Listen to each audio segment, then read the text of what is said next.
Hi, Jay. Hey. I wanted to ask a couple of questions. So I was taught by my prof that in St. John of Damascuse's work on holy images, he states that the saints are present inside the icons.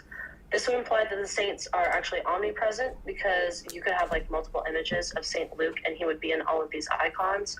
So my question would be, can only holy beings, or I guess like Elohim is probably the best word to describe it, be omnipresent?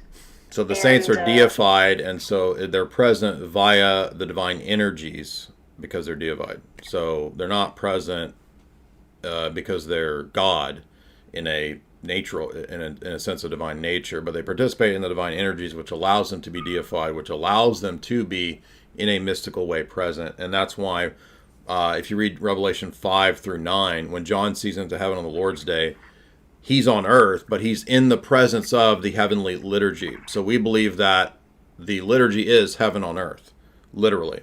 And God is able to do that because he's God and he can bring heaven down to earth in the incarnation. So no, it's not omnipresence to be in outside of time and space. so what do you mean by, I'm just confused by what you mean by deified. Like they're given like not a godhood necessarily, but like Well, kind of a Jesus divine says in John 17 that he came to give us a share, a real participation in the glory that he had with the Father before the foundation of the world. Jesus says, "I have said ye are gods" to the Pharisees. And Peter says that we become partakers of the divine nature. So that's deification, that's theosis. You really do become immortal. Okay, I guess I'm just confused between what you mean by like immortal versus like the understanding of like being in multiple places at once. For me, I guess would confuse me. But So okay, again, are the saints in heaven on earth or not? In no, Revelation they're 5 not through on Earth. 9. Huh? They're not. They're not on Earth, are they? I don't remember. Well, how is there an altar on earth in Hebrews 13? So they're in heaven. Heaven comes down to earth in the liturgy, is what I'm trying to say. Oh, okay. When John in Revelations 5 through 9 is praying in the Spirit on the Lord's day, he's doing the liturgy and he sees into heaven and he sees the heavenly liturgy opened up, that he's in heaven. So heaven comes down to us in the liturgy, and that's how the saints are present. Okay, that makes a bit more sense. I'm still kind of confused, but it's okay. I have to read more. So Well, read Revelation 5 through 9 and think about that as the heavenly worship service being also on earth. We are raised up into heaven. This is the incarnation. The incarnation brings heaven to earth and us into heaven. Heaven is already here. It's now. The kingdom of God is on earth. It's the church. It's the liturgy. So when Paul says in Hebrews 13 that we have an altar that we eat from, that the people who serve the tabernacle have no right to eat, he's saying that's the same altar. What I'm arguing is that that's the same altar that John sees in heaven when he sees the lamb slain in heaven. Why is there a lamb slain in heaven when John sees that? If Protestantism is true, the sacrifice is already complete, bro. There's no continuation of that or perpetuation of that. But yet John sees into heaven and he sees the lamb slain in heaven. And he sees an altar and he sees saints praying for the church on earth. There's saints under the altar praying for the saints, offering the prayers of the saints on earth to God. Do you understand what I'm talking about or not? yeah, kind of. I don't know. What I'm saying is that in Hebrews 13, Paul talks about there being an altar on earth where we eat. And I'm saying that that's the same altar that's in heaven in the book of Revelation that John sees. You don't understand what I'm saying? I mean, kind of. The thing that I'm kind of foggy on is whether like heaven is on earth right now, because when you hear like, oh, he will wipe every tear from their eye, people still weep today, and so how can we know That that doesn't there's mean heaven on that, earth right right, now? and that's why Paul says that even though he ascended, we do not yet see all things subjected to him in Corinthians. So there's a process of working this out in history, even though the work is already complete. Okay. Where does Paul say that? right now we Just so I can write it down. 1 Corinthians, I'm going from memory here, 1 Corinthians, Okay. right now we do not yet see all things subjected to him, even though he is ascended. Is it 1 Corinthians 15? Okay.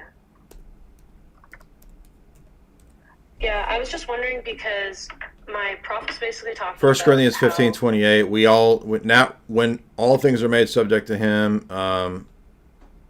excuse me, it's Hebrews 2 where he says that not even though all things are subject to him, we do not yet see all things in history subjected to him. But all things were subjected to him when he rose on the cross and sat at the right hand of the Father. So he began to reign when he ascended, right?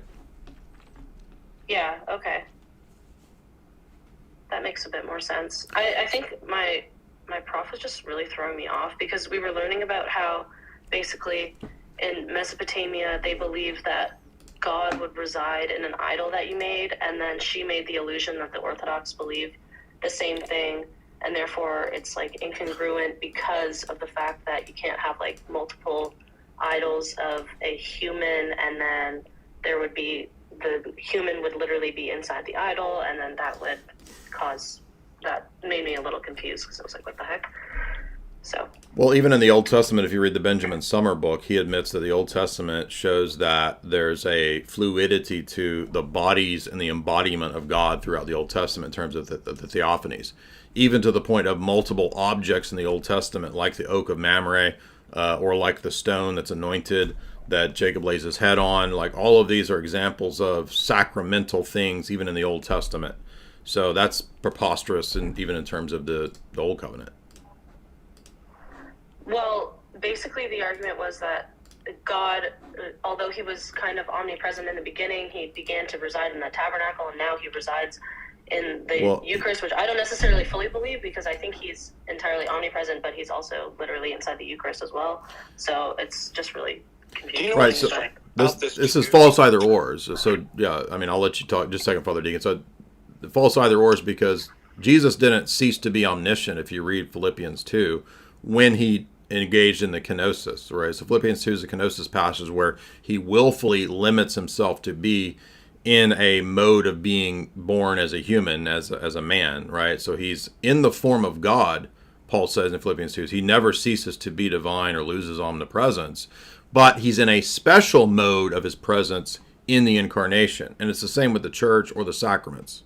Go ahead, Father Deacon. Well, I was going to say, even just kind of Greek metaphysics, you can get an idea.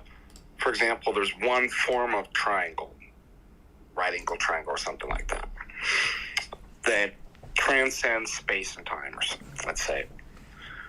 But there's many instances of that one form in particular material instantiations, which is kind of like you were saying, like the mode. So this is why it's really important. It's not completely analogous, but this is why it's really important, whether it's what you were talking with the individual prior or this, a notion of kind of Greek metaphysics and philosophy kind of, it breaks up and clears the way from these things being kind of hang-ups. Do you see what I'm saying? So what I'm saying is that particular triangle, even though there's one form of triangle, doesn't mean that the triangle itself is omnipresent. Do you see? Does that make sense? Yeah, sort of. So there's many triangles, right? They're all triangles. Yeah. That doesn't mean triangle is omnipresent. Yeah. Right. Yeah. Okay. Well, because I believe that Christ is in the Eucharist, and also God can be outside of the Eucharist at the same time too. But like, obviously, my prof was kind of out to lunch on some things, which is okay. Yeah, that was just what really confused me about it, because saints at the end of the day are human and not God. So I wanted to see but they're deified. Let me do another either or. Jay and I always bring this up, that Christ is God, in one sense, is omnipresence, right? He transcends all space and time as the divine person and having the divine essence. But Christ walking on the road in Jerusalem is not in Athens. Do you see what I mean? Yeah, yeah. So it breaks this kind of either or. It's like, well, he has a special mode in the physical person of Jesus of Nazareth, such that he is actually in Jerusalem and not in Athens. While at the same time, in a different respect, because he's divine, he is omnipresent. And so likewise with the saints too, is that, yeah, there's a physical, but they're also united with God. And so they have properties that would transcend normal physical properties of being in the particular icon or when they were living, etc. Yeah, again, Revelation 5 through 9, you'll see that the saints on earth are aware of and know what's going on with the church militant, the church on earth, and they pray for them. So, again, it's the Bible itself that's telling us that the saints in heaven are involved in the earthly worship of the church and know what's going on. And so Protestants just don't typically think of the book of Revelation as a liturgical book or that it's describing an actual heavenly worship service.